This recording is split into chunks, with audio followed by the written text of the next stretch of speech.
Isang bayan, apat na agad ang pwedeng pasyalan. Mula sa fine and rocky beaches hanggang sa historical landmarks, hindi ka raw mababato sa ganda ng Bato, Catanduanes. Kita dyan kasama si Oscar Oida. Saan ba to? Ay, iba to! All-in-one town ang kayang pasyalan sa Bato, Catanduanes. Tanaw sa Sakahon Beach ang dalawang islet na hugis, pagong at buhaya. Di ka magsasawa sa swimming o mag-emote sa pinong buhangin.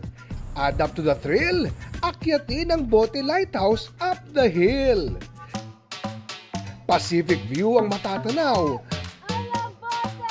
Panoramic gaze ang hatid ng parola sa nakalululang ganda. Mukha ni Poseidon, tila nagmarka sa kakaibang rock formation. Pwede ring mag-swimming sa crystal clear lagoon. Sa hugis at forma ng mga bato, para kang napunta sa ibang mundo. Bahagi rin ng pasyal ang pagdarasal sa Bato Church, nagawa sa Coral.